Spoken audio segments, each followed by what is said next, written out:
Entre 1921 y 1929, la imagen que difundían los Estados Unidos era la de un país con el mejor estatus social posible, pese a la ley seca y al incremento del crimen organizado.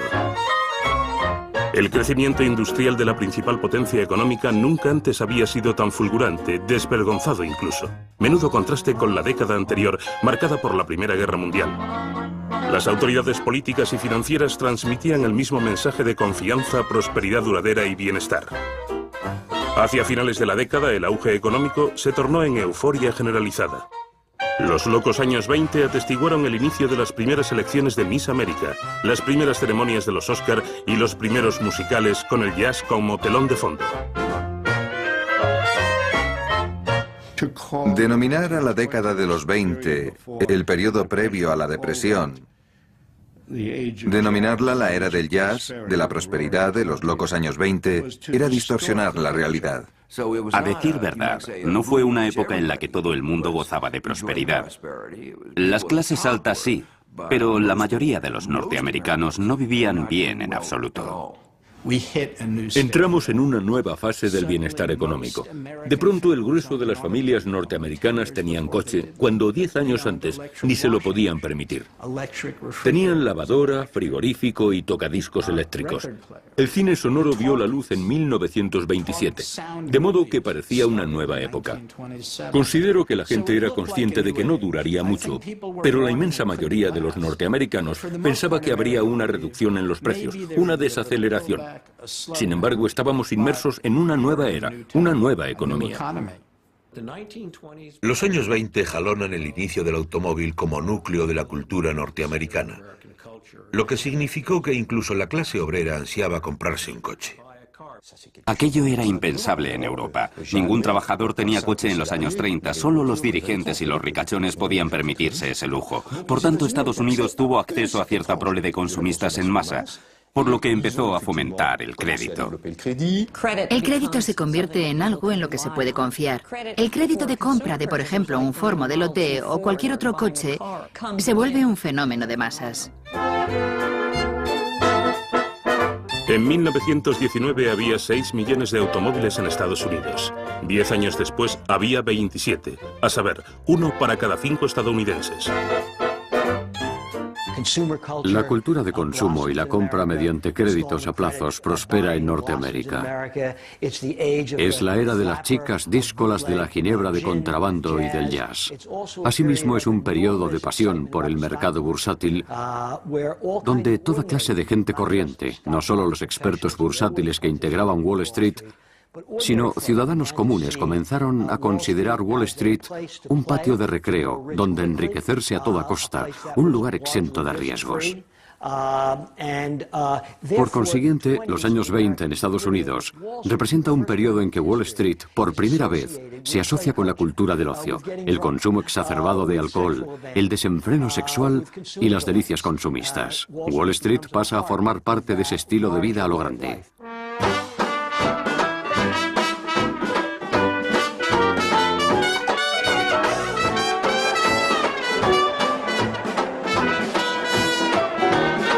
Estados Unidos descubrió su pasión por jugar a la bolsa. En 5 años los valores bursátiles se multiplicaron por 4 y el índice Dow Jones subió de 100 a casi 400. Dicho incremento parece incomprensiblemente meteórico dada la situación económica actual. Encandilados y fascinados por la promesa de dinero fácil en la bolsa de Nueva York o Wall Street, como se la conoce, los estadounidenses se vaciaron los bolsillos. Así, en 1929 se invirtieron en bolsa 2.000 millones de dólares.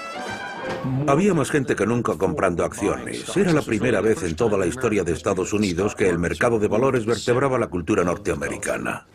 La prosperidad es tan grandiosa, generalizada y sostenida, imparable durante tantos años consecutivos, que el ciudadano medio, que de lo contrario no se plantearía emprender un negocio, ni mucho menos implicarse en el mercado bursátil, considera seriamente dicha posibilidad.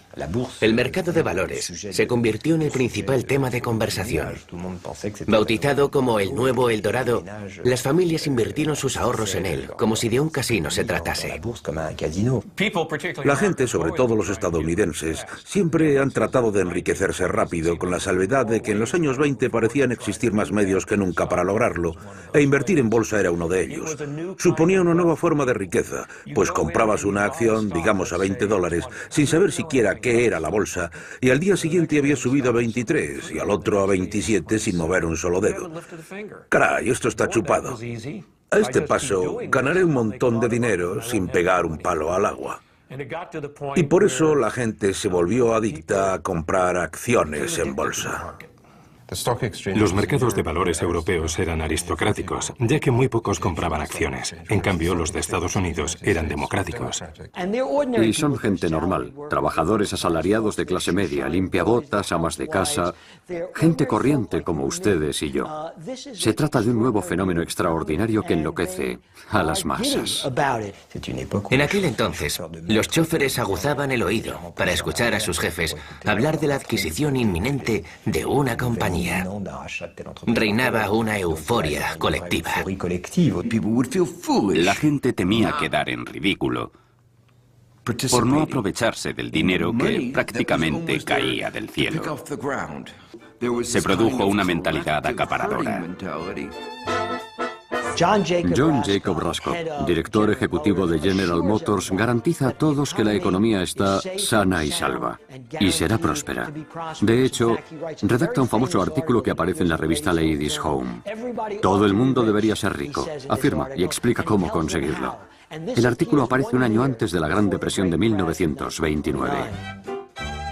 John Rascop escribió: si una persona ahorrara $15 al mes y los invirtiera en acciones ordinarias, al cabo de 1 o 2 años, dado el rápido crecimiento de los valores bursátiles, tendría $80.000.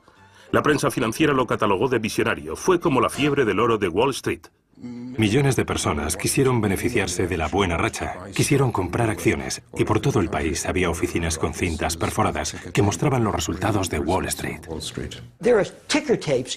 Hay cintas perforadas en los salones de belleza, en los ferrocarriles, en los bares, en los transatlánticos. Luego, especular en el mercado de valores se convierte en una especie de actividad diaria, lo que nunca antes había sido.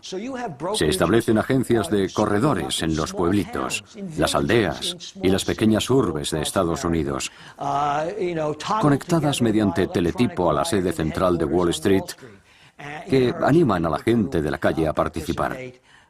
Se convierte en una especie de deporte donde todos juegan en equipo.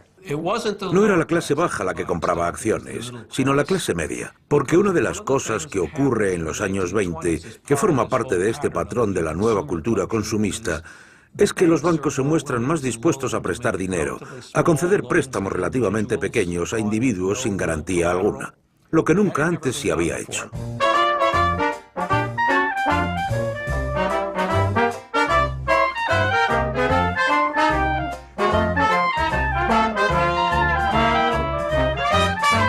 Un tercio de los estadounidenses confió sus ahorros a los magos de Wall Street, máxime cuando no resultaba necesario tener el capital disponible. Los agentes de bolsa vendían a crédito.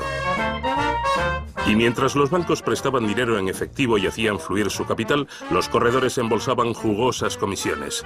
Todos amasaron grandes fortunas. Compraban hoy para vender al día siguiente. Los fondos de inversión se multiplicaban y prosperaban, y se constituían empresas a diario.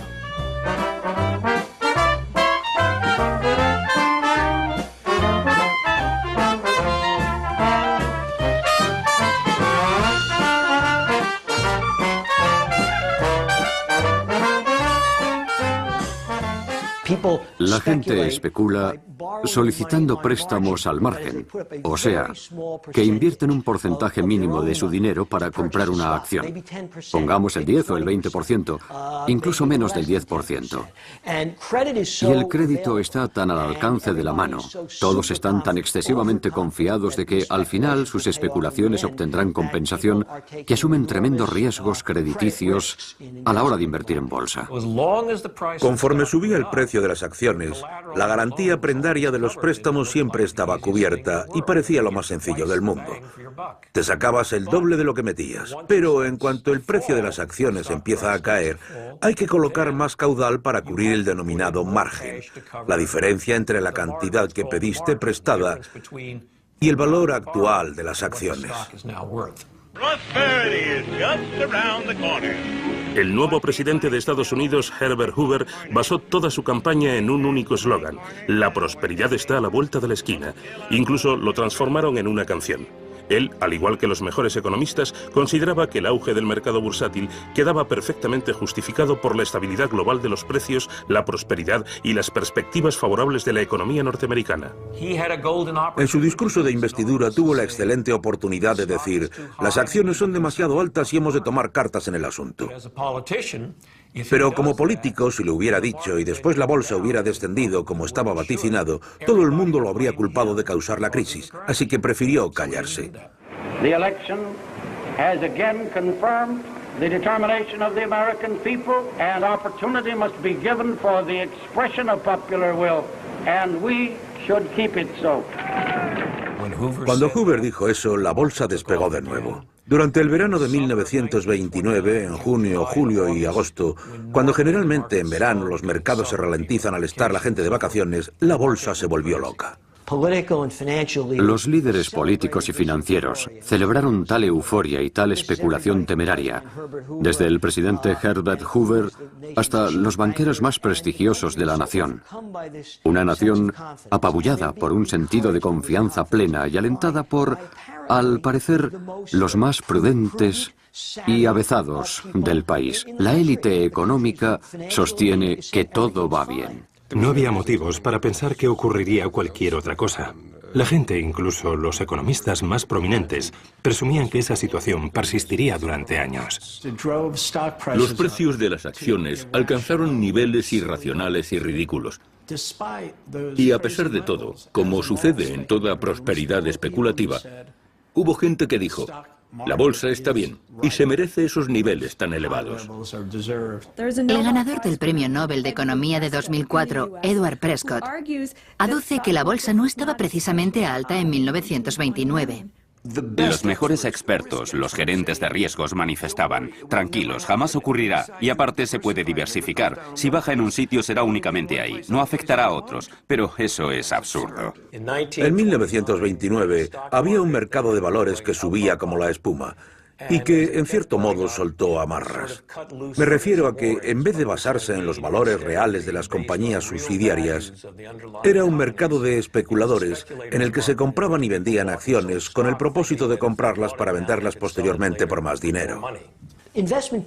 Los fondos de inversión eran conspiraciones de infiltrados.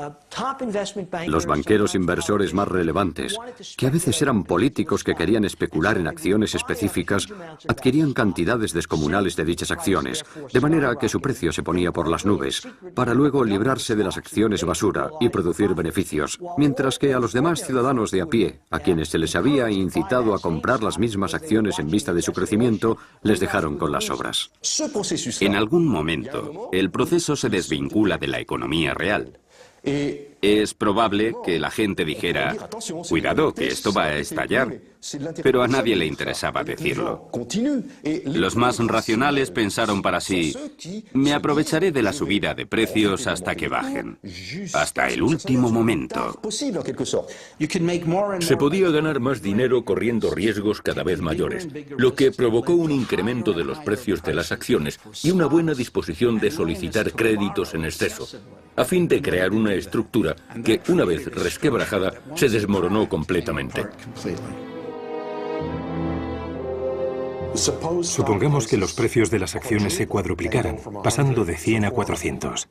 Aún en el transcurso de una década, mucha gente reaccionaría diciendo: ¡qué locura! ¿Pero quién va a fiarse de una bolsa cuyos precios suben vertiginosamente? Hubo quienes se percataron de que el crecimiento económico se fundamentaba en premisas falsas y advirtieron que surgirían problemas más adelante. Un puñado de banqueros de Wall Street, de banqueros inversores, declara que la economía y el mercado en sí mismo presentan excesivas obligaciones con respecto a sus ingresos, que la especulación a crédito resulta peligrosa y que los valores en bolsa están extremadamente inflados. Algunos, como el estadístico Roger Babson, advierten de que se está jugando con fuego, pero nadie les hace caso. Roger Babson declaró en septiembre, un mes antes de la bancarrota: Antes o después sufriremos una depresión económica que será terrible, incluso colosal. La bolsa caerá por su propio peso y habrá una rebatiña demencial sin precedentes. Cuanto más alta estaba la bolsa, más acallaban a gritos a quienes advertían que la bolsa se estaba descontrolando. Puesto que, si la gente empezaba a tomarlos en serio, venderían sus acciones y la bolsa caería en picado. Hubo indicios antes de que el mercado bursátil quebrara, de que la economía comenzaba a perder enteros de nuevo. No podemos fiarnos de los indicios a corto plazo de recesión económica. Siempre hay pausas. Y en ocasiones, las economías vuelven a la normalidad. Pero ciertamente hubo indicios de especulación excesiva por doquier. En especial la cota elevada del precio de las acciones, que resultaba muy difícil de justificar desde una perspectiva histórica. Sin embargo, hubo fondos de inversión en los que la gente normal y corriente depositó su dinero. Los fondos de inversión pudieron solicitar muchos préstamos para invertirlos en acciones, y la gente pedía prestado dinero por su cuenta para comprar acciones individuales, préstamos marginales, así que todo indicaba que se avecinaban problemas. Empezó a oscilar en septiembre y después en octubre empezó a caer. Y en torno a la tercera semana de octubre el mercado comenzó a desplomarse. Lo que suele ser señal de que la burbuja estallará, tal como lo hizo en octubre de 1929. El crack de 1929 se asemejó a una tormenta perfecta en la que todas las cosas improbables confluyeron en el momento y el lugar equivocados.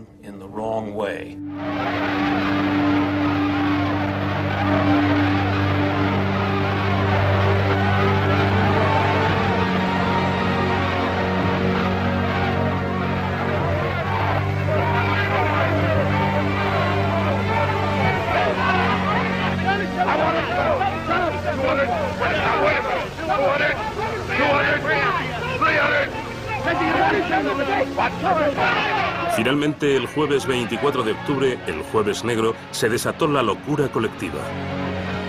En cuestión de horas, accionistas aterrorizados se deshicieron de 13 millones de acciones sin saber siquiera a qué precio las habían vendido. Tras 3 años de intensa especulación, la bolsa de Nueva York quebró y nadie estaba en condiciones para decidir clausurarla, pues su presidente estaba de vacaciones en Hawái.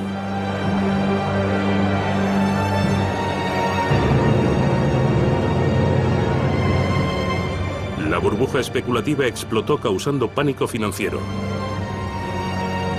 La bolsa se desplomó como si de un dominó se tratara. Las pérdidas acumulativas ascendieron a 30.000 millones de dólares. Llegaron a duplicar el presupuesto de la Reserva Federal de Estados Unidos y a superar los gastos del país durante la Primera Guerra Mundial.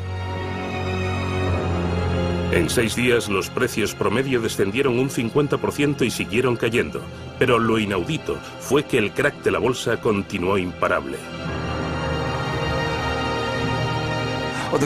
La quiebra era inevitable. Era cuestión de tiempo. Era inminente. Entonces la gente se dio cuenta de que había dado por hecho que los precios no caerían. Y se equivocaron por completo.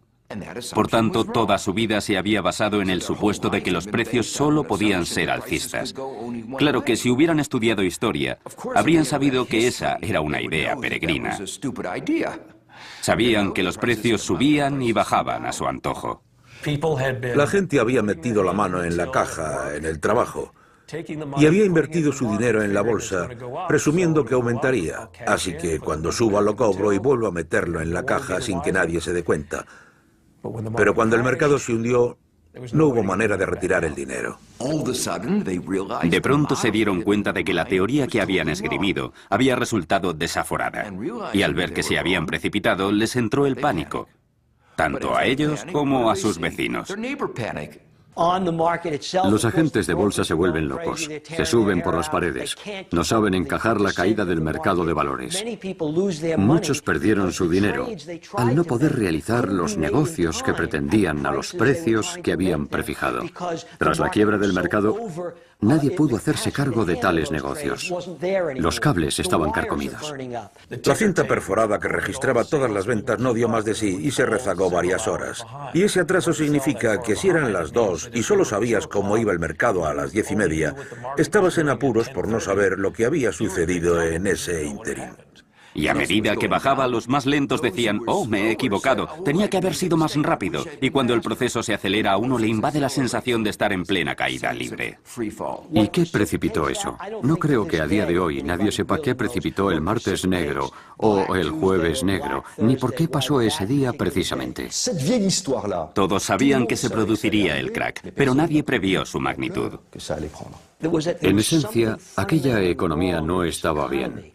No solo había problemas con el mercado bursátil, ni con que las acciones estuvieran extremadamente sobrevaloradas, sino que había problemas económicos subyacentes, es decir, que aquella prosperidad que había cautivado a la gente durante casi una década en realidad había sido un espejismo.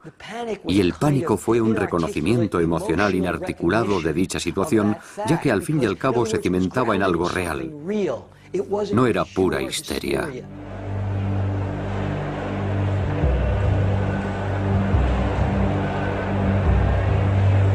La bolsa parece una estación ferroviaria al principio de las vacaciones, escribió el Wall Street Journal, un torrente de liquidación.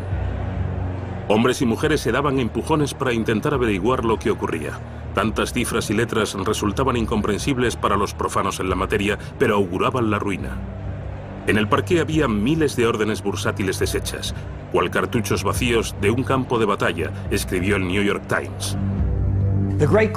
Por lo visto, el gran crack provocó suicidios masivos en Wall Street y en otros lugares. Se convirtió en blanco de una especie de humor negro.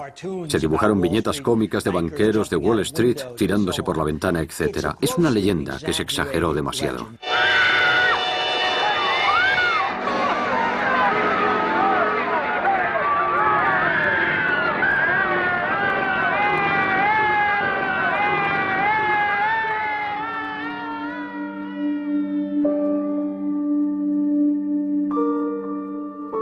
Se propagaron rumores disparatados. Se dijo que 11 especuladores se habían suicidado.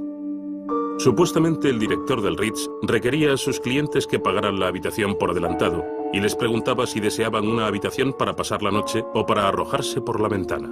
Es cierto que hubo suicidios, pero no muchos. No obstante, uno de los más notorios fue presenciado por Winston Churchill, quien estaba visitando Nueva York cuando aconteció el crack. Primero visitó la bolsa y se quedó atónito no solo ante el pavor que reinaba en el parqué, sino ante el aturdimiento de los corredores de bolsa sonámbulos que pululaban como si estuvieran en estado semicomatoso. Y acto seguido, cuando regresó al hotel, alguien saltó por una ventana del hotel en el que Churchill se hospedaba. Al parecer, era un corredor de Wall Street que se había arruinado. Es la arquetípica historia que surge cuando se fragua un mito. La primera noche, cuando cayeron los precios, los operadores salieron a la calle angustiados, y cuando miraron al cielo vieron a un hombre en la azotea de un edificio. La multitud creía que iba a saltar, y resultó ser un fontanero, que estaba arreglando los canalones. No se lanzó, pero la gente esperaba que sí. Les gustaba ver suicidarse a los especuladores. Se habían forrado, de ahí que quisieran verlos suicidarse. El jueves negro, Herbert Hoover rehusó ir a Wall Street, eligiendo cenar con Marie Curie, que estaba visitando la Casa Blanca. Él le recordó que había sido ministro de Comercio antes de ser elegido presidente y que Norteamérica estaba segura de sí misma y gozaría de una prosperidad perpetua. En aquellos momentos, fuera de la desoladora bolsa de valores, empresarios arruinados procuraban vender sus coches lujosos por precios irrisorios. La reacción oficial ante el crack de la bolsa es una amalgama de consternación, incredulidad y orgullo desmesurado. Una sensación de que si garantizan a la gente que todo marcha bien, el mercado se recuperará inmediatamente. John D. Rockefeller va y compra acciones en público para mostrar que confía en que la economía y el mercado están saneados. John Rockefeller, el hombre más rico del mundo, vio desvanecerse el 80% de su fortuna. In the 93 years of my life, depressions have come and gone. Prosperity has always returned and will again. Trata de persuadir a la gente de que el mercado está en perfectas condiciones, de que esta es una calma temporal y de que comprar acciones es una muestra de confianza en el mercado, pero no logra convencerlos. Herbert Hoover, presidente del país, emite dictámenes de que la estructura subyacente de la economía es sólida y no hay nada que temer. Aún así, a todos les entra el pánico y este es irreversible, extraordinario. Incluso posee cierta sonoridad. 10.000 personas se congregan fuera de la Bolsa de Nueva York. La ciudad está muy asustada. Solicitan la presencia de la policía montada. Creen que va a haber una toma de la Bastilla, una toma de la Bolsa de Nueva York, y deciden permanecer allí semanas. La muchedumbre emite una suerte de zumbido bajo, un clamor amortiguado, como si fuera el sonido del pánico y de la ansiedad.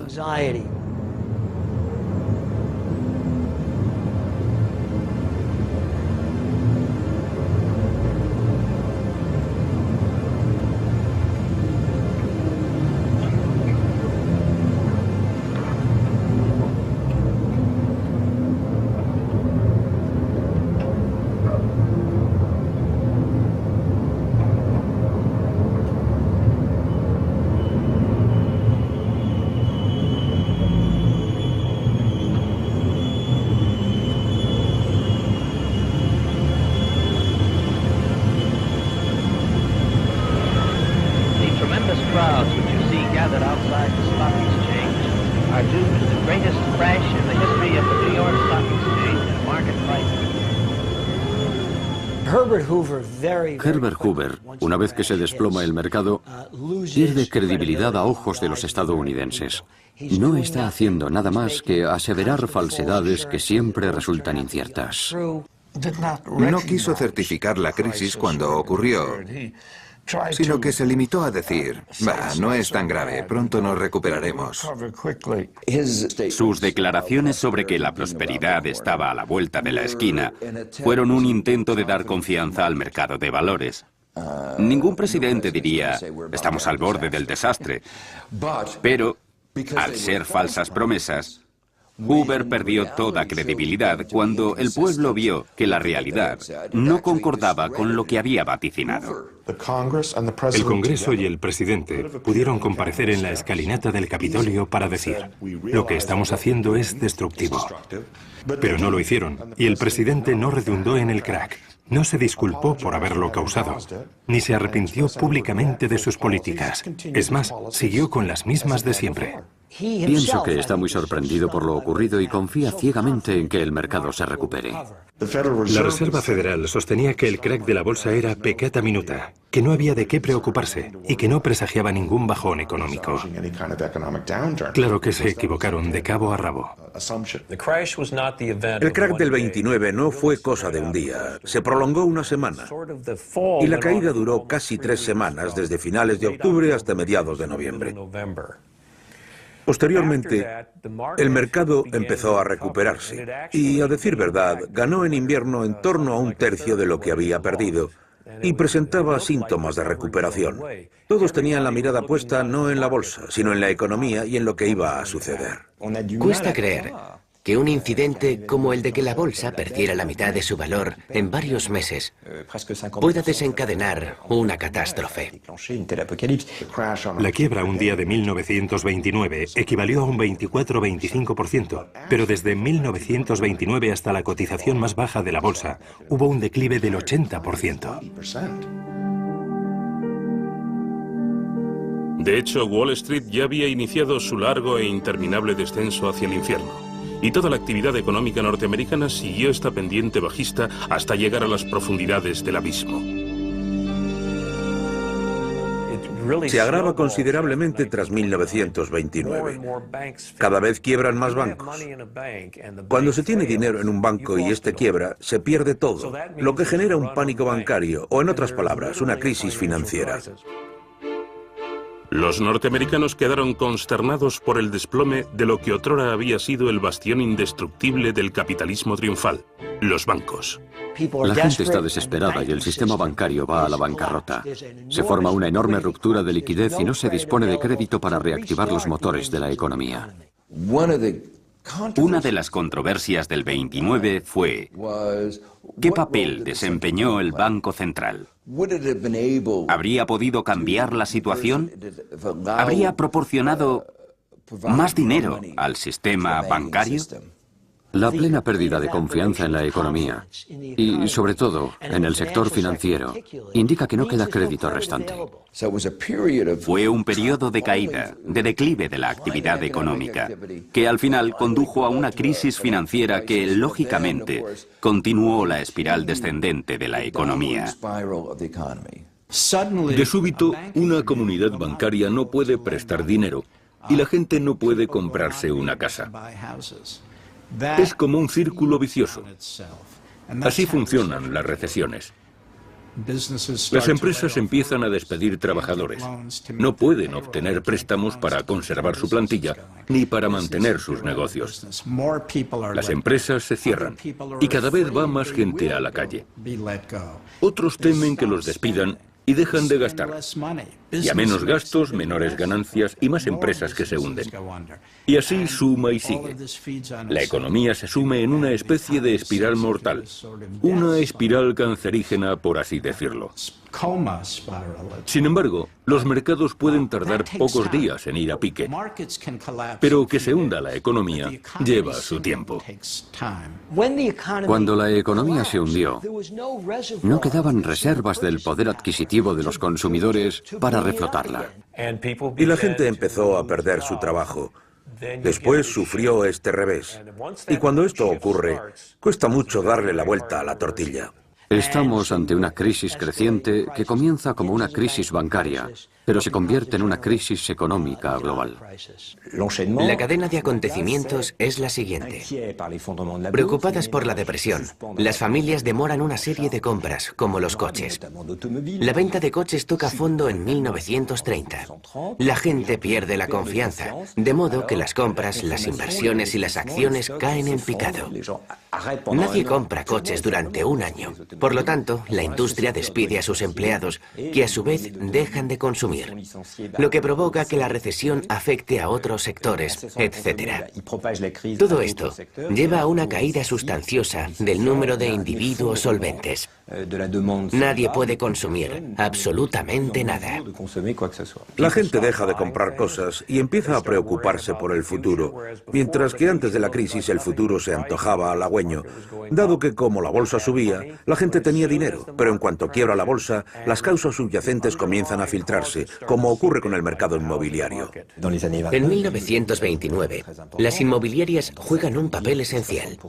En determinadas ciudades, el 60% de las familias no pagan sus préstamos hipotecarios. Los endeudados no pueden pagar. De repente, la gente no puede saldar sus deudas y entra en bancarrota, por lo que tiene que dejar de consumir, poniendo en peligro a las compañías financieras, que son intermediarias, que habían servido de corredores a los acreedores.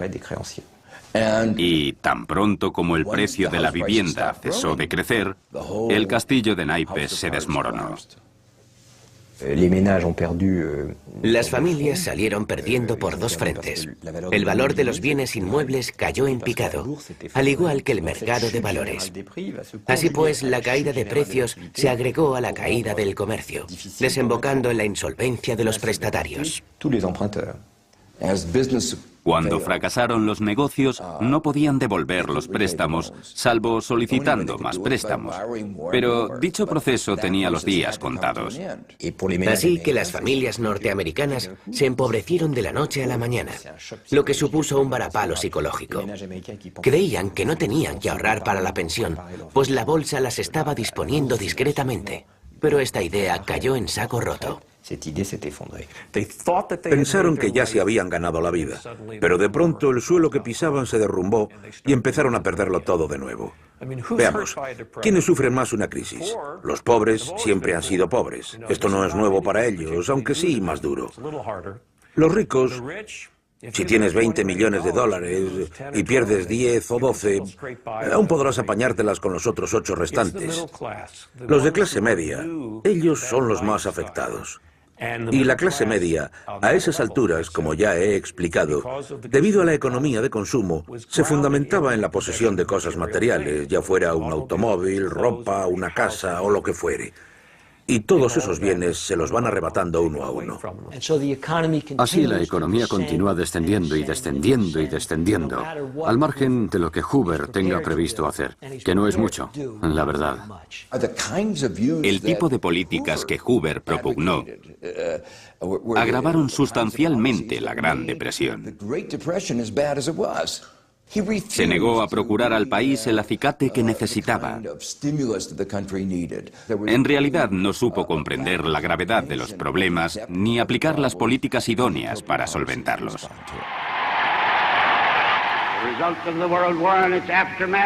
Al objeto de dar confianza al mundo financiero, Hoover decidió repatriar urgentemente a Estados Unidos capital prestado a Alemania.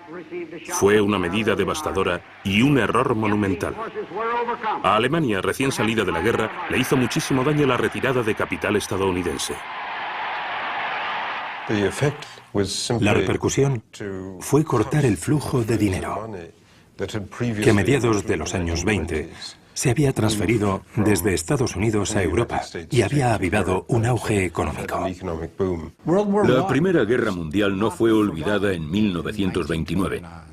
Había tanta rabia reprimida que la depresión económica dio a la administración Hoover y a los republicanos la oportunidad de desfogarla, entre otras cosas. Y es evidente que no habrían salido del apuro repatriando el dinero.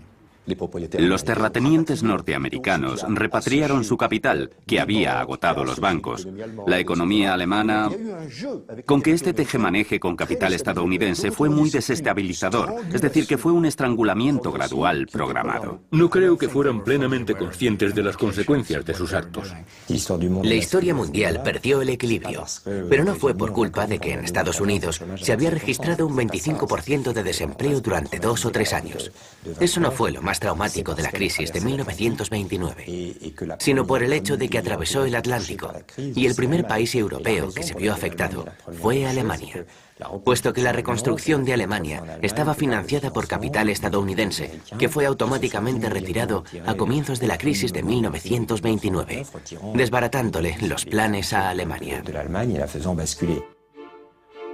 La primera transferencia crediticia representó un desastre para la economía alemana. La cantidad de préstamos estadounidenses fue apabullante. El Reichsbank tuvo que enviar 14.000 millones de marcos a Estados Unidos en oro y en divisas. Los inversores se arruinaron y los bancos saqueados fueron asediados. El funcionamiento del sistema financiero internacional, sin duda, contribuyó a la propagación de la crisis en Alemania, lo que se tradujo en la contracción de la economía.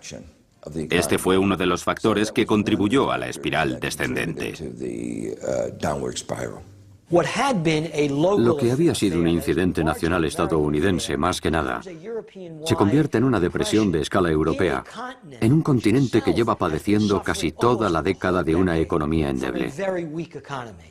A diferencia de Estados Unidos, Europa no había experimentado un auge económico durante los años 20, pero sí que estaba sufriendo las consecuencias de una Primera Guerra Mundial asoladora. Recientemente había empezado a reestructurar su industria, su economía agrícola, etc.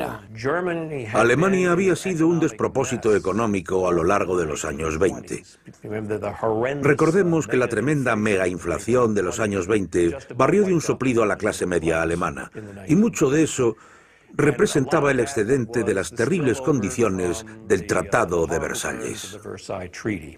Esas deudas de reconstrucción por la guerra, deudas de préstamos concedidos durante la guerra, asfixian la economía, reduciéndola aún más hasta que la depresión se propaga de Estados Unidos a Europa. Alemania necesitaba capital norteamericano para financiar las reparaciones, una parte de las cuales ya se había pagado, y así Alemania quedó endeudada. Y cuando nos fijamos en el trato que Alemania estableció con Francia, y lo que Francia le hizo a Alemania entonces, y lo que el Reino Unido hizo junto con Francia, y lo que Estados Unidos permitió que le ocurriera a Alemania, naturalmente que al herir a Alemania dañamos la estabilidad democrática. Francia hizo todo lo posible por Alemania, Pero que se beneficiara del dolor de este país malherido no fue en absoluto cierto. A los franceses se les acusó de estar cegados por sus ansias de venganza, lo que fue un error colosal. Y aparte, la recesión no ayudó lo más mínimo. La República comenzaba a respirar de nuevo. Pero 1929 fracturó dicha fuerza motriz. Reabrió inmediatamente la herida en un cuerpo debilitado por recesiones pasadas. No tengo ninguna duda de que la recesión de 1929 fue la que condujo al incremento del extremismo. La recesión apaleó un cuerpo vulnerable y la única salida que halló fue el nazismo. En Alemania, la producción industrial quebró. Las bancarrotas aumentaron y el número de parados alcanzó los 6 millones, lo que ocasionó desilusión y rabia en todo el mundo. Se convocaron huelgas de hambre en varias ciudades y resurgieron los comedores de beneficencia. Vivíamos en la calle Mendelssohn y recuerdo que mi abuela, que servía sopa en la puerta principal, me dijo que era para los parados, pero yo jamás había oído esa palabra. Durante ese periodo, hubo un paralelismo increíble entre Alemania y Estados Unidos. El desempleo creció hasta el 25%, y en ambos países se produjo el mismo desplome de los precios y de la producción. El resto de Europa absorbió la recesión de un modo distinto, pero no resultó tan espectacular como en Alemania y en Estados Unidos.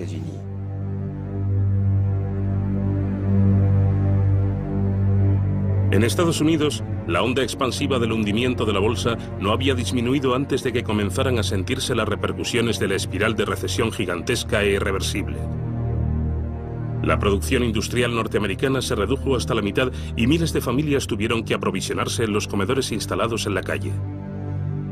La economía no se recuperaba, y para junio, porque la primavera solía ser el gran mes en que la economía empezaba a reactivarse, cuando llegó junio, nada había cambiado. Y como consecuencia, la bolsa volvió a desplomarse y el país navegó a la deriva hasta octubre. Y fue el 30 de octubre cuando el país empezó a sufrir una profunda depresión económica.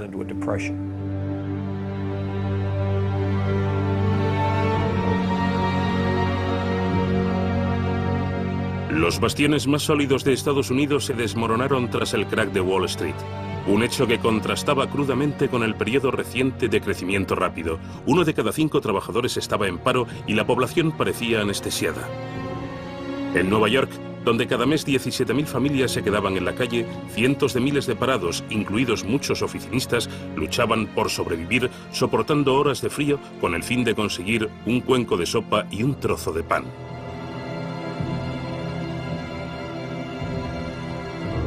El gobierno no dispone de programas de seguridad, de red de seguridad ni de programas de asistencia social. No existe un seguro de desempleo, de tal modo que cuando la gente pierde el trabajo y termina de rodillas en la calle, no tiene a quién recurrir, salvo a organizaciones benéficas privadas que no dan abasto.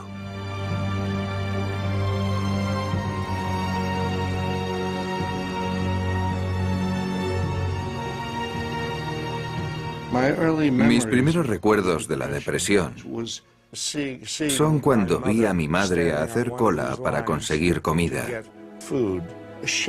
Avergonzada de ser pobre, de tener que pedir algo a alguien. Lo recuerdo como si fuera ayer, pues me dolió mucho verla en la cola, aguardando a su ración diaria. Conforme empeoró la depresión, nos mudamos de unos vecindarios malos a otros peores. Y ni que decir tiene que recuerdo a mi familia. Mi padre era camarero. Cuando nos invadió la depresión, hubo menos trabajo. Y por eso mi padre tuvo que hacer muchas otras cosas, tales como vender corbatas. Y jamás olvidaré la vergüenza que yo sentía cuando, de camino a la escuela, me cruzaba con mi padre que vendía corbatas en la calle. Y aún hoy me avergüenzo de mi reacción.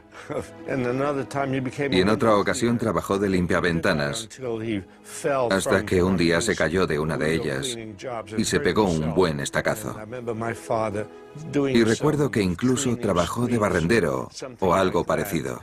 Y esas vivencias forman parte de la escalofriante tragedia de la depresión, que literalmente está grabada en el rostro de la gente. Los hombres se levantan y se van en busca de trabajo aún sabiendo que no encontrarán nada. Total, que se pasan medio día sentados en el banco del parque sintiéndose inútiles.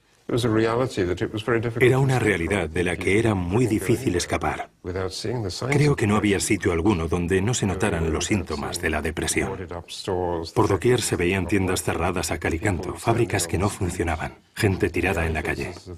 En las primeras fases de la depresión, muchos hombres, por ejemplo, recorrían las calles ataviados con su mono de trabajo porque no querían. Les daba mucha vergüenza contar a sus familias que estaban en paro. De ahí que se pasaran el día entero con el mono puesto, lejos de su hogar, para que no los descubrieran.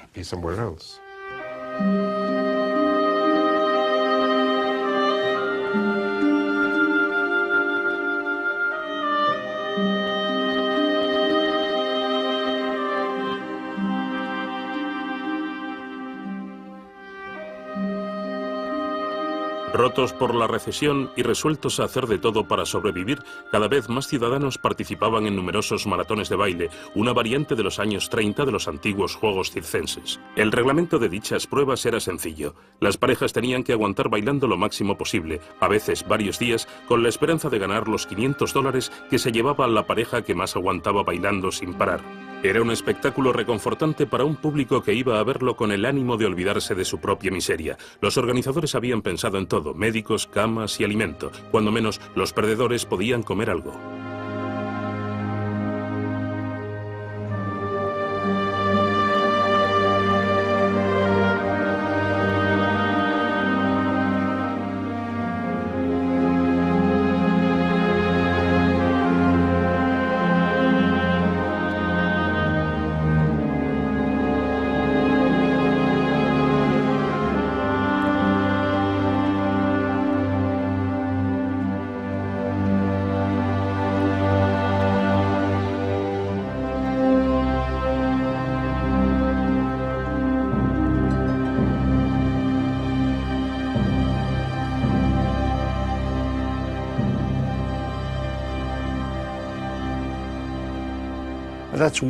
Esa es una de las cosas que recuerdo. Otra, cómo no, es cómo desahuciaban a la gente de su vivienda. Por muy bajo que fuera el alquiler, no podían pagarlo. Y entonces la policía entraba en su casa, cogía los muebles y los sacaba a la calle. Recuerdo que de niño presenciaba continuamente escenas de muebles hacinados en la calle. Y se veían madres llorando a mares, porque no solo habían perdido su hogar, sino también porque resultaba psicológicamente humillante para ellas que sus posesiones estuvieran a la vista de todos y que todos supieran que los habían desahuciado.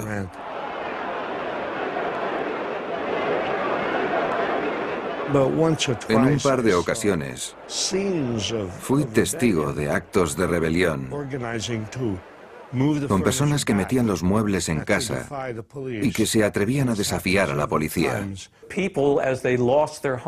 Las familias que perdían su hogar debían ir a otro sitio y se cobijaban en chozas provisionales que fabricaban con cartón, hojalata y piezas sueltas. Dormían en las cuevas de Central Park. Por todo Estados Unidos hay ciudades campamento de indigentes denominadas Hoover ciudades, en desdén socarrón por el daño que Hoover había infligido al país. En Central Park de Nueva York hubo un sinfín de Hoover ciudades que durante muchos años fueron la vergüenza de nuestra sociedad. Once I lived the life of a millionaire, spending my money, Lord, I didn't care. I carried my friends out for a mighty good time, buying bootleg liquor, champagne and wine. Then I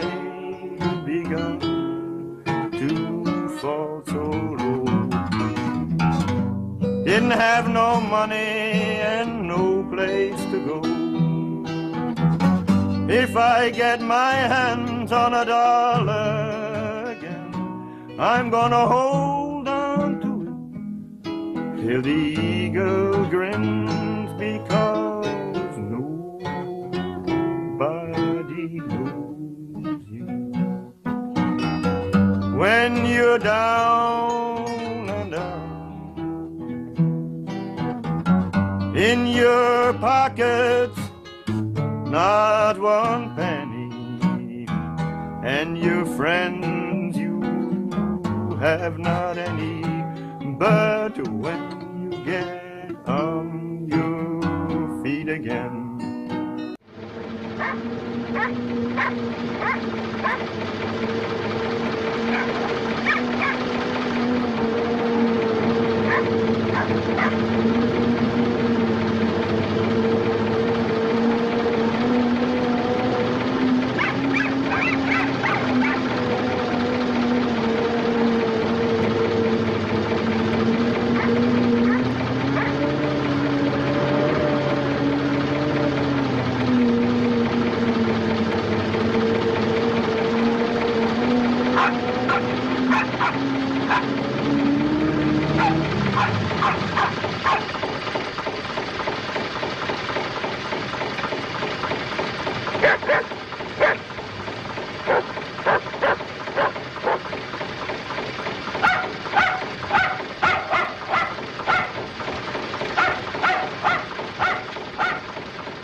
En menos de un año, la crisis financiera alcanzó otro nivel y se extendió por todo el país.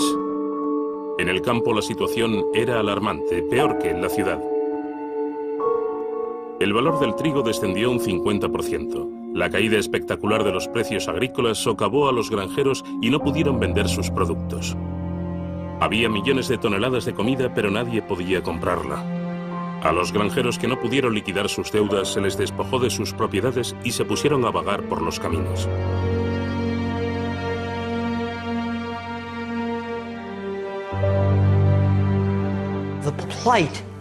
Todo el mundo atraviesa una situación difícil. La falta de vivienda, la indigencia, el desempleo y la desestructuración familiar se convierten en un clamor universal.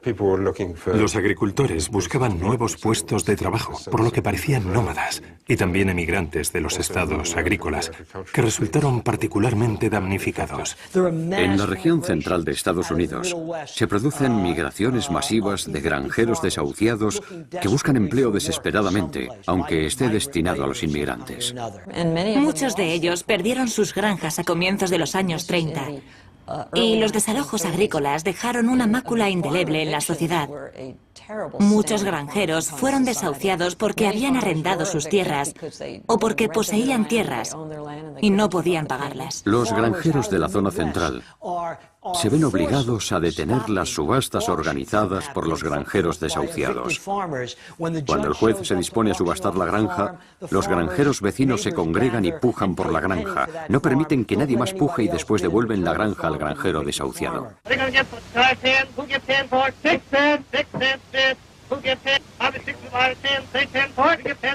Take it out. We can't use that stuff. We've got to go back to the museum. I got a dime for 15. 15 I got. 20. Sold her. Outside with her. We'll knock them in the head. They're not worth anything. En las regiones rurales no tienen a dónde ir. Pero la auténtica tragedia de todo esto, la ironía acerba, es que los granjeros destruyen sus cosechas porque literalmente no pueden llevarlas al mercado por los precios que piden, y por eso la gente se queda sin comer y se muere de frío al no tener ropa, cuando los almacenes están repletos de ella. Hay hogares y pisos vacíos, mientras la gente tiene que dormir en la calle, en el metro y sitios por el estilo. Esa ironía es lo realmente crispante de la depresión. Se trata de un sistema económico que estalló entre 1929 y 1932. Y cuando hay una explosión de esta envergadura, cuesta mucho recomponer las piezas y seguir como si nada hubiera ocurrido.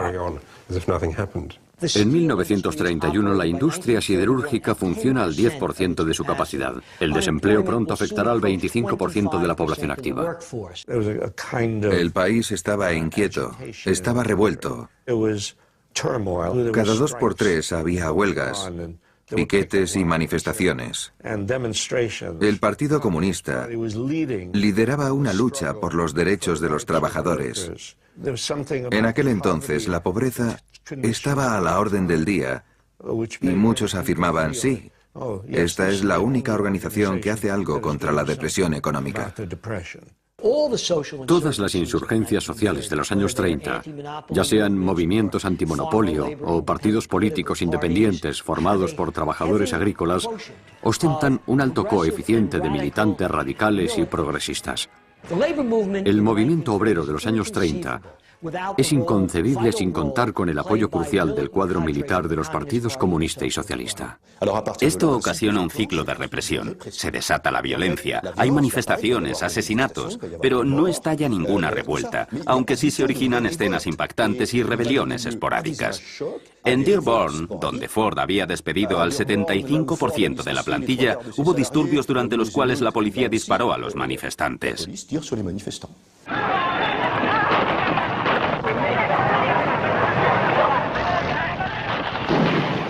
En las fábricas de Ford, cuyo número de trabajadores pasó de 130.000 a 37.000, quienes fueron lo bastante afortunados de conservar su puesto, vieron cómo su salario mensual disminuía de 50 a 16 dólares, y cuando convocaron una huelga, la policía abrió fuego matando a 5 empleados e hiriendo a decenas de ellos.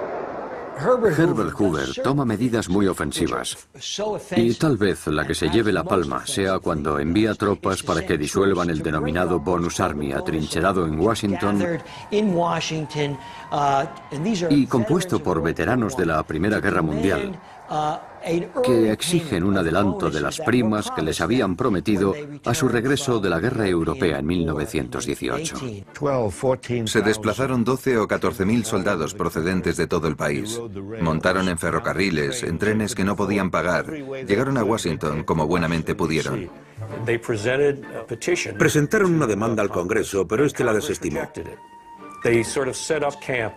Prácticamente acamparon en el National Mall, que se había convertido en la Hoover ciudad del cuerpo expedicionario de bonificados. Algunos de los desplazados allí volvieron a casa, pero otros que no tenían motivos para irse se quedaron en la ciudad. Además, no representaban ninguna amenaza para nadie. Hubo 2 soldados que llevaron a Hoover por mal camino, el comandante Dwight D. Eisenhower, futuro presidente de Estados Unidos, y sobre todo el general Douglas MacArthur. Douglas MacArthur, que quede claro, era la típica persona a quien cuando se le metía una idea en la cabeza, jamás la consideraba equivocada. Y resulta que se le metió en la cabeza que esta gente constituía una grave amenaza para la República, que podrían destruir el Congreso o cometer alguna barbaridad. Y el caso es que solo eran familias, no un ejército, y ni siquiera iban armadas. Con todo, él empezó a condicionar a Hoover, y al final le persuadió de que eran una amenaza para todos. Y Hoover encomendó a su milicia que los mataran. Fue desastroso. Bajo las órdenes de MacArthur, 4 pelotones de caballería, una columna de infantería equipada con bayonetas y máscaras antigás y 6 tanques atacaron y prendieron fuego a las chozas de la Hoover ciudad.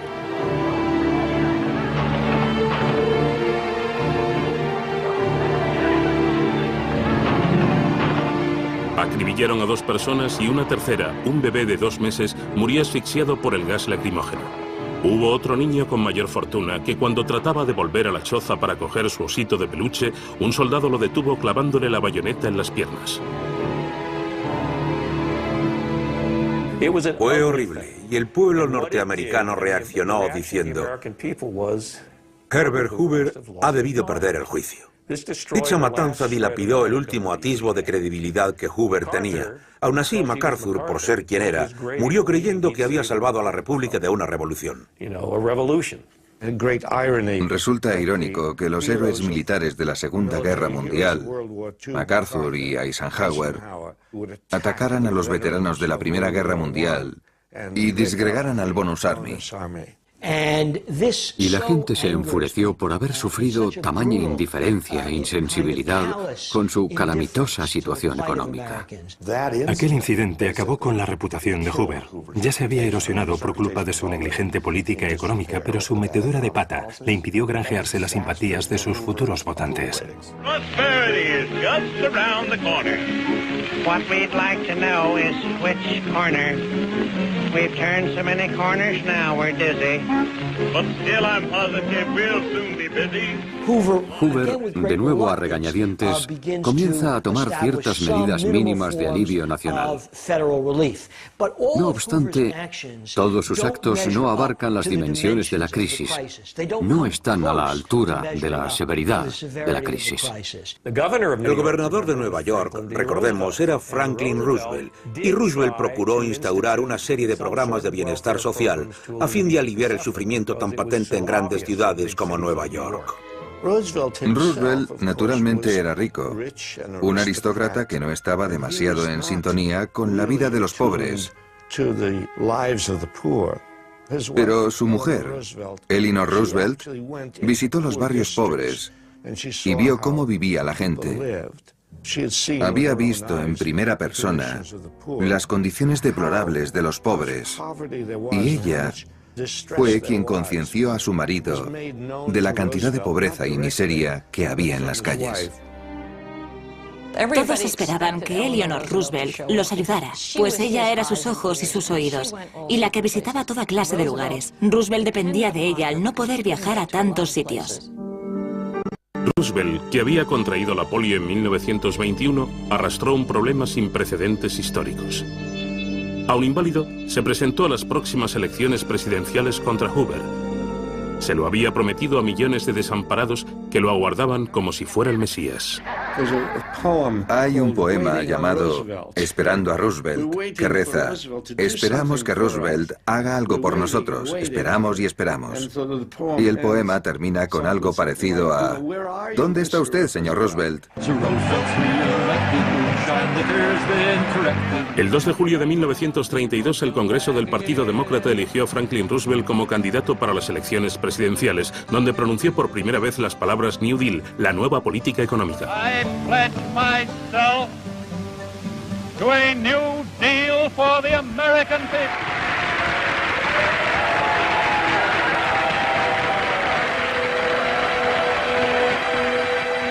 En este contexto tan dramático, las elecciones de noviembre de 1932 comportaron una trascendencia simbólica. Roosevelt prometió frenar los efectos devastadores de la crisis de 1929 con medidas tales como la reforma del sistema bancario, la garantía de una divisa próspera y de auxilio económico y social. Pero lo que convenció a los votantes fue, muy a su pesar, su promesa un tanto precipitada de revocar la enmienda que prohibía el consumo de alcohol, es decir, el fin de la ley seca. Franklin D. Roosevelt ganó con 23 millones de votos frente a los 16 millones que solo obtuvo Hoover. Dicha victoria aplastante llevó a los demócratas al poder durante los subsiguientes 20 años. Franklin D. Roosevelt, President of the United States.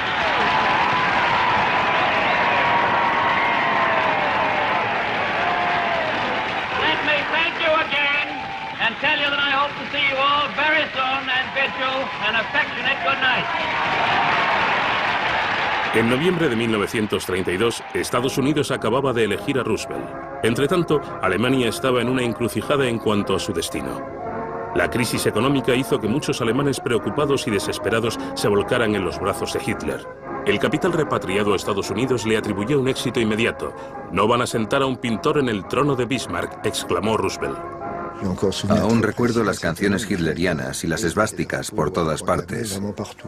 De repente, nos hallamos ante los acólitos de Hitler que asedian uniformados el Reichstag y se dedican a pegar a la gente de la calle. Su reinado de terror comienza en otoño de 1932. La ansiedad, el temor y los chivos expiatorios que origina esta depresión económica habían sido ostensibles en territorio alemán durante muchos años. Y ahora se buscan a las cabezas de turco culpables de la quiebra, los comunistas, los judíos. Mi padre fue director de una clínica pediátrica, profesor de universidad, francmasón votante, padre de familia y judío. Hitler redujo su estatus social al de judío y por ello a él lo expulsaron de la universidad y a mí me zurraron en el patio de la escuela por ser judío. No me dejó cicatrices, pero fue muy doloroso. Los alemanes estaban convencidos de que la pureza racial era la única solución. Para Hitler, los judíos eran un veneno que había de ser eliminado. Así surgieron tantos chivos expiatorios. Los judíos eran responsables al representar el capitalismo global. De ahí que se aliaran a los norteamericanos. Hitler obtuvo menos del 2% de los votos en 1929, por lo que se requirió una inusitada concomitancia de acontecimientos para que pasara del 2% en 1929 al 33% en 1933.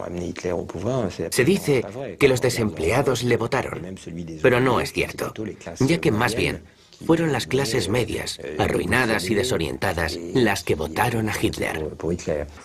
Creo que, sin lugar a dudas, la crisis económica, la crisis global económica de aquel periodo es la principal responsable del auge de Hitler. Se producen movimientos similares incluso en un país tan apacible, en lo político, como Estados Unidos.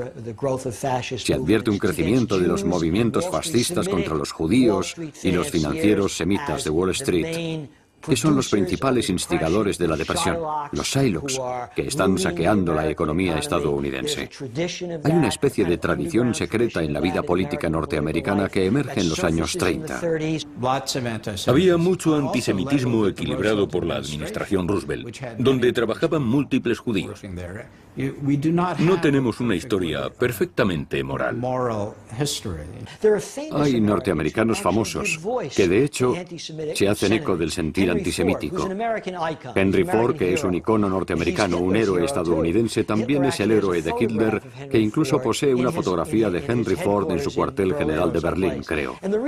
Y eso se debe a que Ford, durante la década de los 20, había redactado unos cuantos artículos que se convirtieron en un libro, un bestseller titulado The International Jew, que trataba de cómo los financieros judíos conspiraban para debilitar el corazón del territorio norteamericano. Asimismo, promulgaban una especie de cultura promiscua y decadente. Eran proveedores de películas lascivas y novelas eróticas y estaban tras el licor de contrabando y los escándalos de toda magnitud. Y Ford narra esta conspiración judía internacional urdida para minar una Norteamérica laboriosa, frugal y productiva.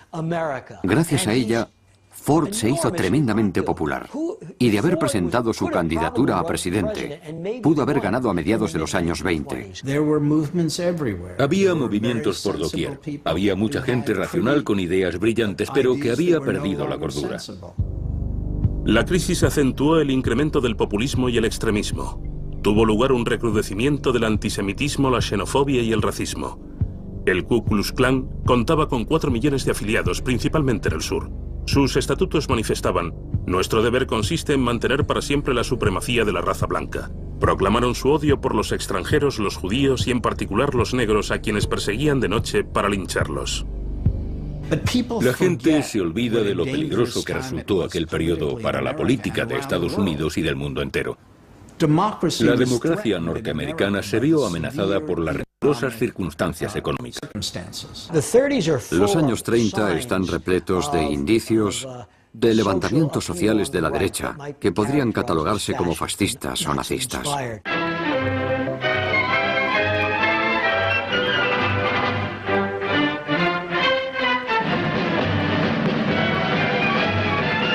Esta procesión de manifestantes nazis no tuvo lugar en Alemania, sino en el Central Park de Nueva York. 20.000 personas, incluidos 8.000 soldados uniformados de tropas de asalto y miles de adolescentes norteamericanos provenientes de campamentos juveniles organizados según el modelo de los campamentos juveniles de Hitler, se dirigieron al Madison Square Garden para proclamar los derechos de los cristianos blancos, de los auténticos patriotas. Durante el acto, el tumulto abucheó al presidente Franklin D. Roosevelt e hizo el saludo nazi gritando «Heil Hitler».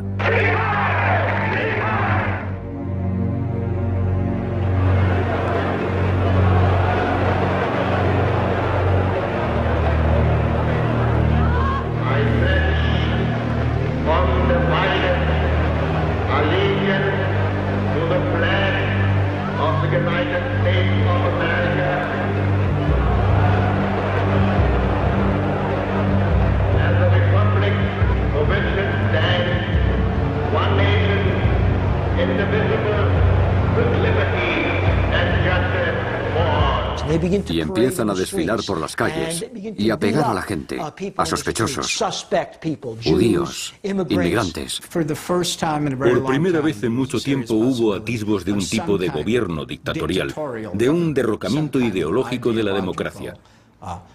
No creo que fuera una posibilidad utópica.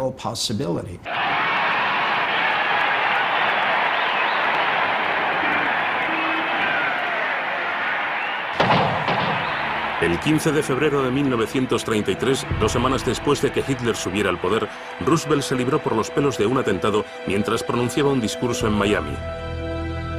Pero el alcalde de Chicago recibió 2 tiros en su lugar y murió agradeciendo a Dios haber perdonado la vida a Roosevelt.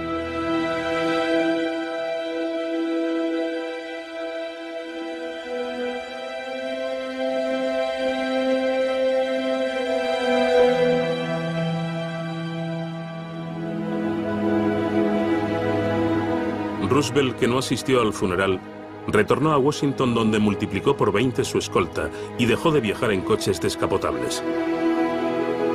Sabía que tenía muchos enemigos y que el orbe empresarial, el Tribunal Supremo y el Congreso lo consideraban un rojo.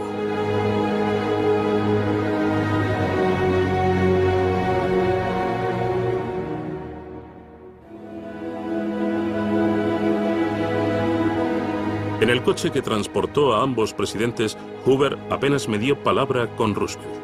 Sabía que el nuevo presidente no le perdonaría la vida en su discurso inaugural y no lo lamentaría. Solo un necio puede negar la sombría realidad del presente. Quienes han gobernado han fracasado, puesto que únicamente conocían las leyes de las ganancias. Le escribieron 500.000 norteamericanos antes de entrar en la Casa Blanca para darle la bienvenida y alentarlo. Roosevelt tomó posesión del cargo e incluso realizó un esfuerzo sobrehumano para dar a la multitud la impresión de que caminaba, cuando en realidad lo llevaban su hijo y un guardaespaldas.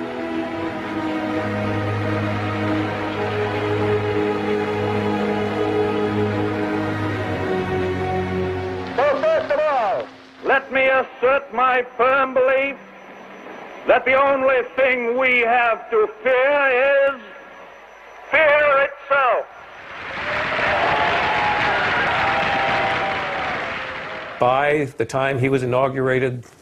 Cuando lo invistieron presidente, el sistema financiero estaba paralizado. Los bancos apenas tenían actividad y había que hacer algo para restaurar la confianza en ellos. Los bancos estaban tan desorganizados que Roosevelt consideró que podría revivir el sistema bancario clausurando todos los bancos. No vino y anunció desesperado, cerraremos los bancos y haremos algo. No, al contrario, dijo esperanzado, todos tenemos miedo de la situación actual, de modo que cerraremos los bancos y aquellos que estén saneados podrán reabrirse lo antes posible.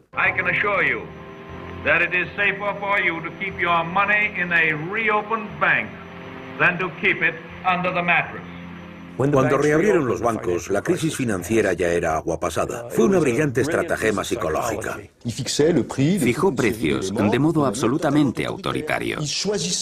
Elegía la variación del valor del dólar cada mañana, desayunando con 2 asesores que le aconsejaban si subirlo o bajarlo. Y una mañana le dijo a Henry Morgenthau, quien más tarde se convertiría en su secretario del Tesoro, su ministro de Hacienda, deja que suba 21 centavos. Y el señor Morgenthau le contestó, ¿por qué, señor presidente? Y Roosevelt le dijo, pues porque es 3 multiplicado por 7, y el 3 es mi número de la suerte. Claro que el matiz arbitrario de sus decisiones desagradaba a los mercados, tal y como Morgenthau escribió en sus memorias. Si alguien supiera cómo fijábamos la paridad oro, le entrarían escalofríos.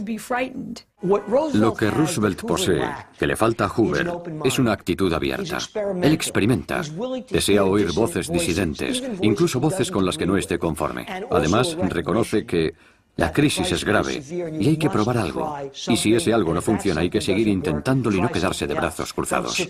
Roosevelt creó los cimientos para un nuevo mundo, pero al mismo tiempo no tenía un proyecto concertado. Era cosa de ir tanteando el terreno. La gente no tenía nada que la sustentara durante aquellos tiempos misérrimos, ni siquiera los medios para conseguirlo. Franklin Roosevelt admitió que dicha crisis de consumo mínimo era mortífera, potencialmente fatídica. Para superar la recesión, se contrató a los desempleados para que cavaran hoyos, que posteriormente rellenarían. Daba igual que fuera útil. Lo que importaba era restaurar su capacidad de empezar a consumir para evitar que cayeran rodando por la pendiente de la recesión. Roosevelt sacó partido a cierta mitología de Estados Unidos. A la gente sana le dieron palas para construir caminos. El talento de Roosevelt residió en idear eslóganes y en iniciativas políticas. El hombre medio se convirtió en el núcleo de su coalición, a diferencia de la de Hoover, que representó al mundo empresarial. Después de los bancos, Roosevelt decidió limpiar Wall Street como había prometido al anunciar su New Deal. ¿Qué duda cabe de que hubo un New Deal, una nueva política tangible? Existían nuevas normativas para detener los chanchullos financieros que habían causado la crisis. Para gestionar la Comisión Nacional del Mercado de Valores, Roosevelt eligió a Joseph Kennedy, padre del futuro presidente de Estados Unidos. Roosevelt quiso nombrarlo secretario del Tesoro, el ministro de Hacienda, pero el Congreso se negó taxativamente porque Kennedy había sido acusado por una comisión del Senado de especulación y desfalco bursátil, pero sobre todo por su papel en el crack de la bolsa de 1929. Kennedy se convierte en el principal organizador de su campaña. Roosevelt conmociona a la nación nombrando a Joseph Kennedy primer presidente de la Comisión del Mercado de Valores. En fin, ¿quién mejor para velar por el mercado? Joseph Kennedy amasó gran parte de su fortuna no solo especulando en los años 20, sino que fue uno de los pocos que abandonó la bolsa al ver la que se avecinaba. Cuando la bolsa se hundió, volvió y empezó a adquirir un sinfín de acciones de todo tipo de compañías que guardó en los cajones a la espera de que volvieran a subir, puesto que sabía que al final valdrían muchísimo. Tiene contactos en la industria del licor de contrabando de los años 20. Es una celebridad que se vuelve tremendamente rica y tremendamente despreciada por los norteamericanos, que lo tachan de especulador desleal que se enriquece a costa de la desdicha ajena. Roosevelt sabía que Kennedy era uno de los más inteligentes, taimados e inescrupulosos, pero a fin de cuentas se codea con banqueros y abogados. Están poniendo al zorro al cuidado del gallinero, declaraban sus detractores. Sin embargo, el presidente tenía motivos para hacerlo, pues como él dijo, el señor Kennedy se conoce todos los trucos. Conocía Wall Street, los negocios, los pisos francos, conocía todo eso y sabía dónde estaban enterrados los cadáveres. A Kennedy, en calidad de primer presidente de la Comisión del Mercado de Valores, se le conocía por ser un timador y un fraude. Pero para mí no es incoherente con lo que representa la Comisión, que se trata de una agencia que permite, institucionaliza y exonera el fraude en vez de combatirlo. Así que el hecho de que Kennedy encabezara la comisión fue bastante apropiado. La ingenuidad y la falta de tacto de Roosevelt en ocasiones fueron sorprendentes. Ante un grupo de jóvenes obreros que se habían alistado para poder alimentarse, declaró: I wish that I could take a couple of months off from the White House and come down here and live with them, because I know I'd get full of health the way they have. The only difference is that they've put on an average of about 12 pounds apiece since they got here, and I'm trying to take off 12 pounds. A Roosevelt se le daba bien calmar a la gente, convencer a la gente de que el gobierno se preocupaba por ellos y podía mitigar su sufrimiento.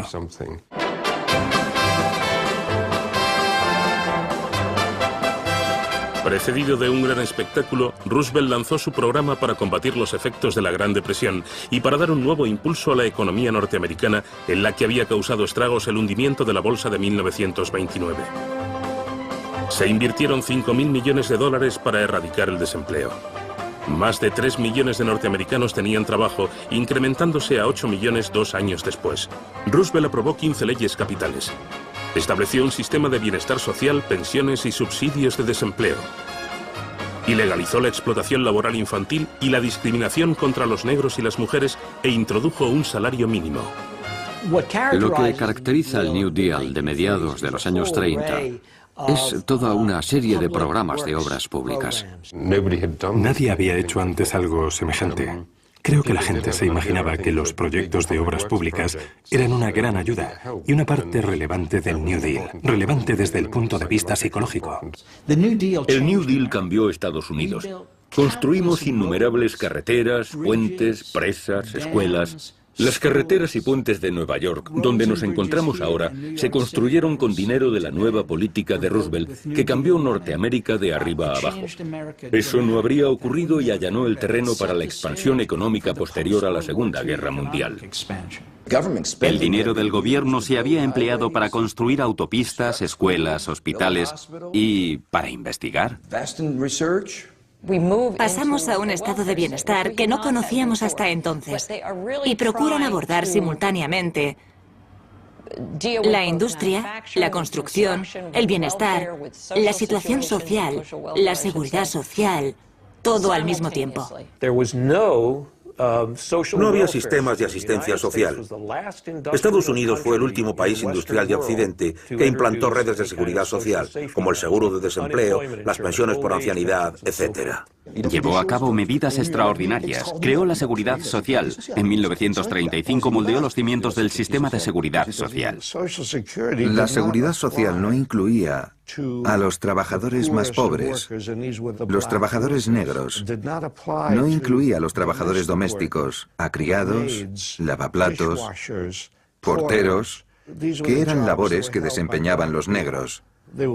Ellos eran los últimos en todo, pero los primeros en perder su trabajo, en caso de tenerlo. Sencillamente, los negros no se beneficiaron de las medidas del New Deal del mismo modo que los blancos. Los afroamericanos se hallaban en la misma situación que otros estadounidenses, pero aún peor porque la suya era peor, y cuando llega la depresión la situación se complica considerablemente.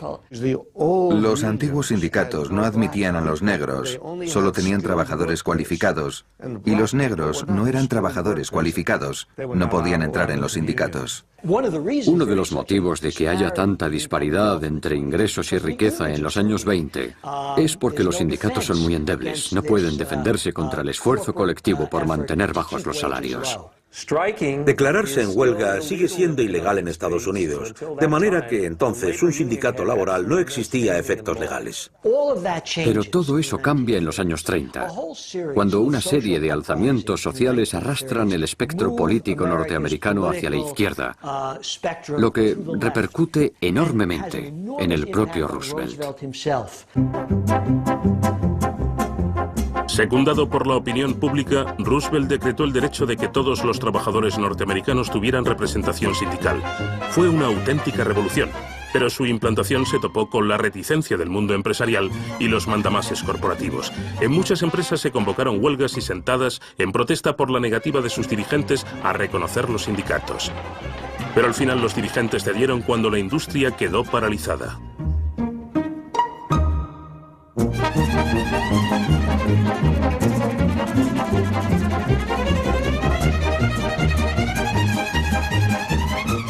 El movimiento obrero explota y sindica a millones de trabajadores industriales norteamericanos que no estaban sindicados en la zona central de la industria estadounidense. Y eso es lo que condujo a la oleada de huelgas y puso a Roosevelt entre la espada y la pared. No creo que lamentara nada de eso, pero sin duda complicó bastante la reactivación socioeconómica. En San Francisco hubo una huelga general, toda la ciudad se paralizó. Minneapolis declaró otra huelga general, cientos de miles de trabajadores del sur que trabajaban en fábricas textiles se unieron a la huelga. Por lo tanto, el país estaba sumido en un gran caos y Roosevelt era muy consciente de ello.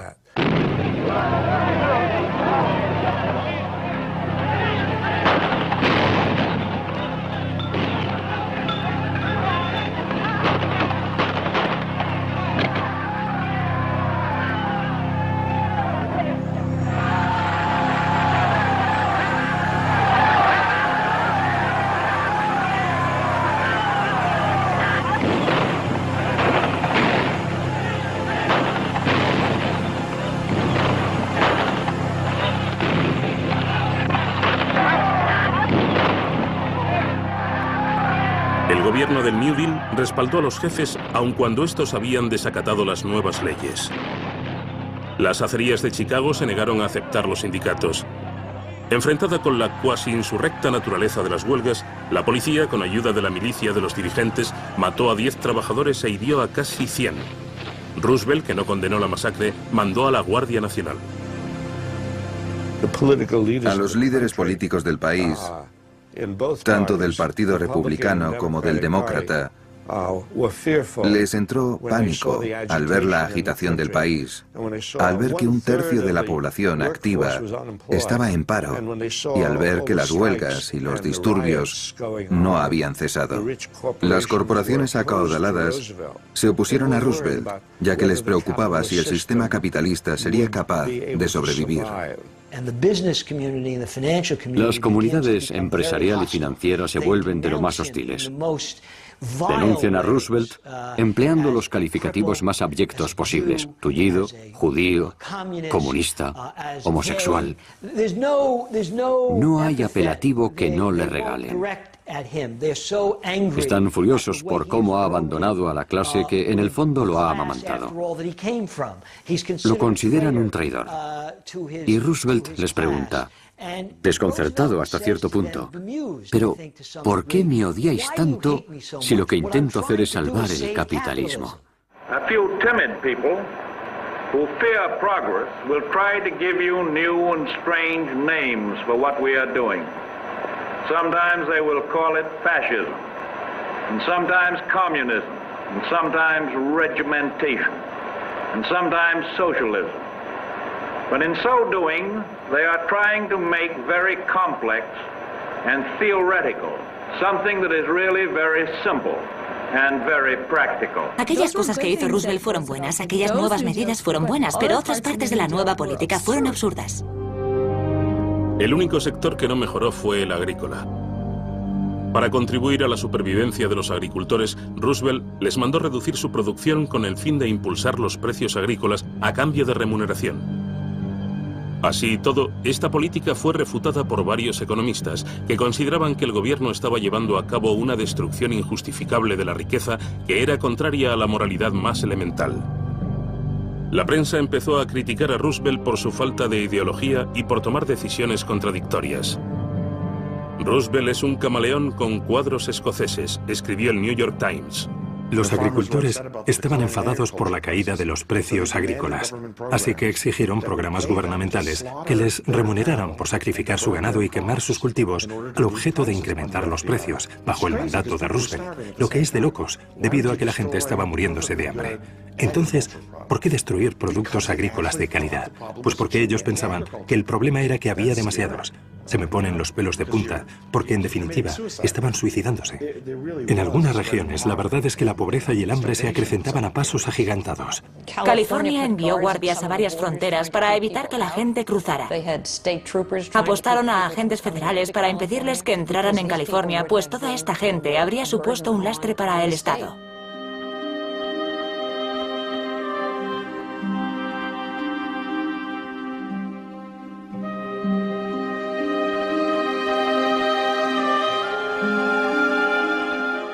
Literalmente, la depresión se veía grabada en los rostros de la gente, y el tormento que padecían quedó reflejado en las magníficas fotografías de artistas como Walker Evans y otros. Fue como un cáncer que iba devorando el espíritu del pueblo estadounidense. Y una de las famosas fotos de la depresión, tomada en una granja de guisantes de California, muestra a una madre inmigrante procedente de otra parte del país, llevando a sus hijos a cuestas.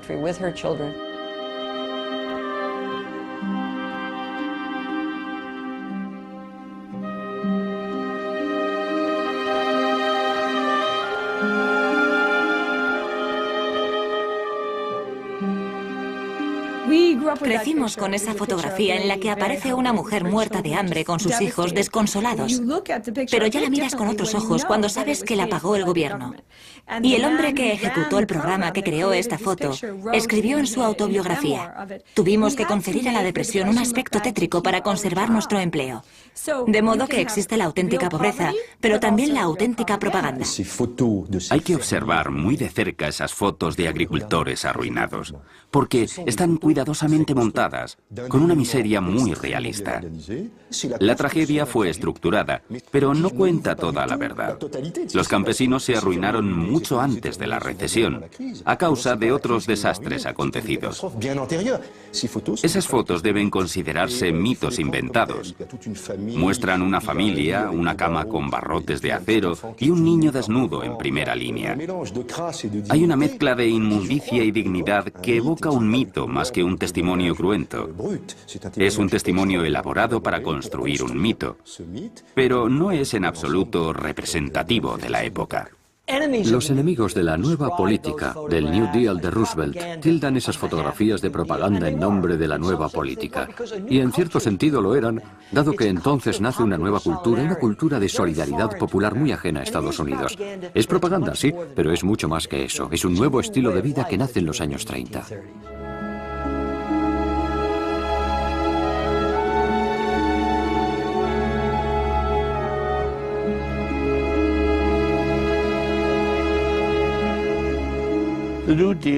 El New Deal ayudó a muchos. Proporcionó trabajo a 6 millones de personas y a cientos de miles de jóvenes. ¿Era perfecta? No. ¿Hubo algún programa malo? Sí, sin duda. Pero eso jamás se ha cuestionado. El New Deal triunfó y fracasó al sacar al país de la Gran Depresión. La economía se recuperó, pero no alcanzó cotas pretéritas, ni hablar. Sin embargo, el desempleo cae, las fábricas se reabren y la gente, gracias a la legislación de la nueva política de Roosevelt, vuelve a tener casa propia y puede pagar sus préstamos hipotecarios. Hubo una subida fulgurante en la economía, una expansión meteórica, y para 1937 el PNB, los ingresos totales del país, alcanzaron el nivel de 1929, tras una caída en picado durante los primeros 4 años. Así que hubo una pequeña recuperación. Es fascinante lo que ocurrió en 1937. Roosevelt escuchó a un reducido grupo de economistas afirmar que más vale recortar los gastos del gobierno. Así pues, Roosevelt comenzó a reducir la nueva política, a recortar los gastos. Y es natural que al contraer los gastos, la economía empezara a debilitarse. ¿Qué ocurrió? Que hubo otra recesión y la tasa de desempleo volvió a aumentar. En el periodo de 1936 a 1937 hubo una depresión dentro de otra depresión, por lo que no es cierto afirmar que el New Deal erradicó la Gran Depresión, sino que la agravó y la prolongó. Lo que erradicó la depresión es deprimente en sí mismo, pero lo que acabó con ella fue el raudo aumento de gasto militar a causa de la amenaza incipiente de guerra en Europa. En cuanto se produce un desarrollo militar, de súbito hay más trabajos que trabajadores. Pasamos del desempleo masivo y la infrautilización masiva en la economía al empleo a destajo de la noche a la mañana. De repente, Estados Unidos decidió que las fábricas de Ford construyeran tanques y jeeps, no coches. De manera que el esfuerzo por la guerra fue un esfuerzo por la producción, pero repercutió positivamente en el índice de desempleo. Estaba asociado con unas ansias inmensas de producir armamento a escala masiva, pero también cosas que los soldados necesitaban: camiones, ropa, y esto fue lo que reanimó a Estados Unidos. La economía fue impulsada por la industria bélica. Por consiguiente, fue un modo artificial de reactivar el sistema económico.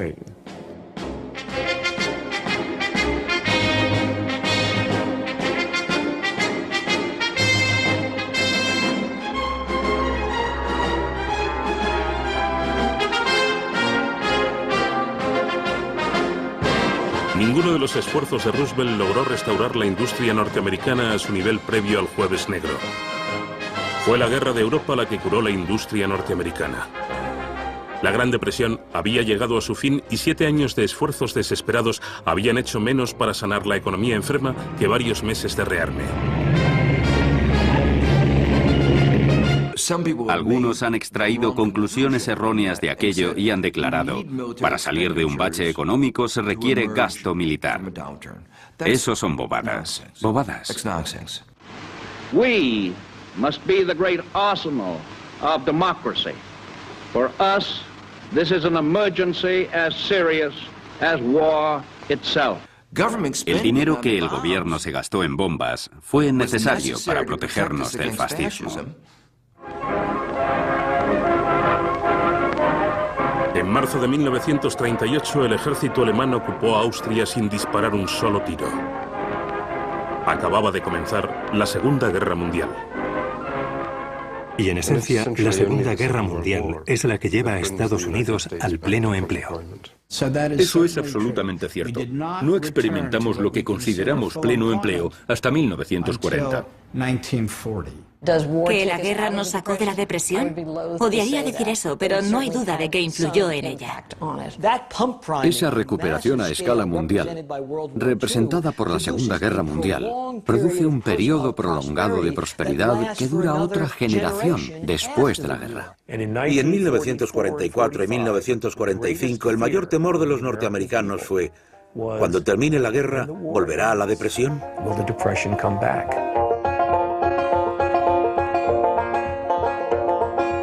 2 million bushels of North African grain, resold to Germany for Swiss francs, paid for by a consortium of banks with a deal in futures that the stock exchange unloads for coffee from Brazilian uplands, destined for Paris before the whole deal sinks. The checks, written in indelible inks, outer race Atlantics, winter hurricanes, our benefactors, 3 trusts they compete for honor, glory, power, and of course, profits for all happiness is contained.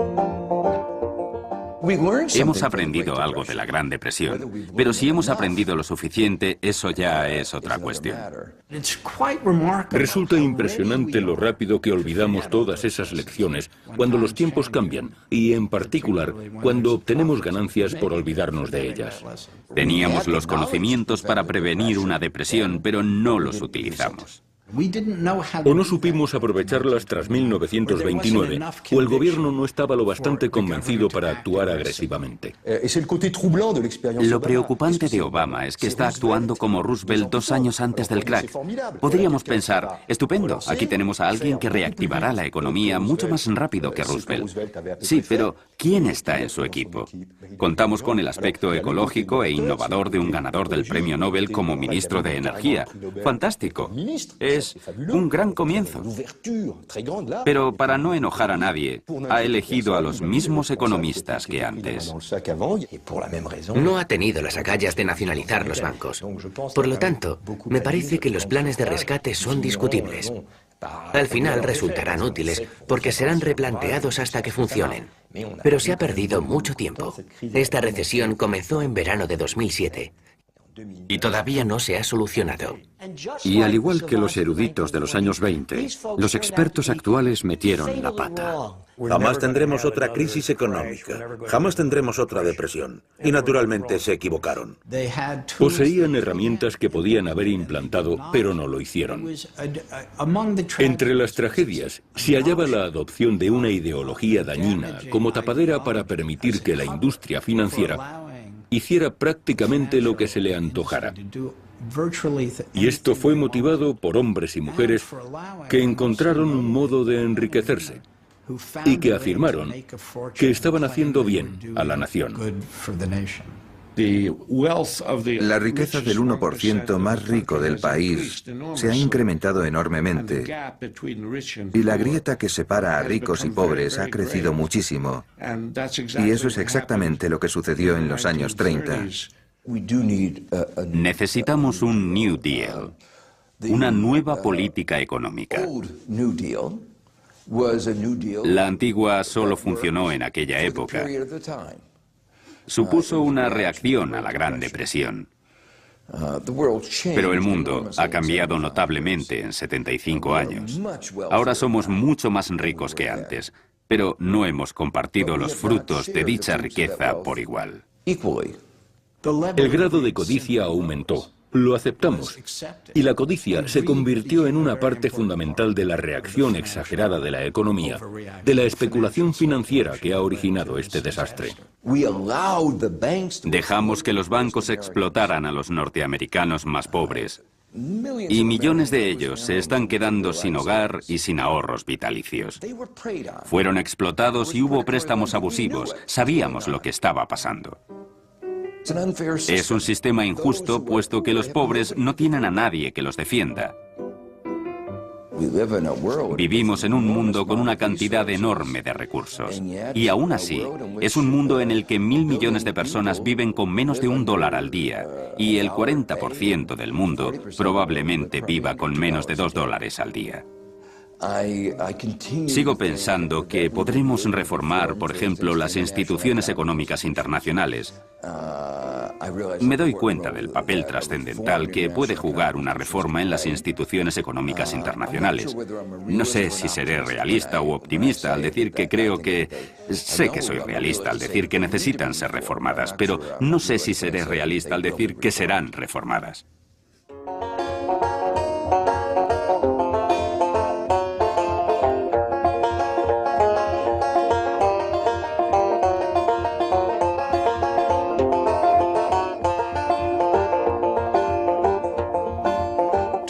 Bushels of North African grain, resold to Germany for Swiss francs, paid for by a consortium of banks with a deal in futures that the stock exchange unloads for coffee from Brazilian uplands, destined for Paris before the whole deal sinks. The checks written in indelible inks, outer race Atlantics, winter hurricanes. At last the coffee arrives, also the wheat. Needless to say, the deal was a success. Who can deny that all of us have gained? Our benefactors, three trusts they compete for honor, glory, power, and of course, profits where all happiness is contained.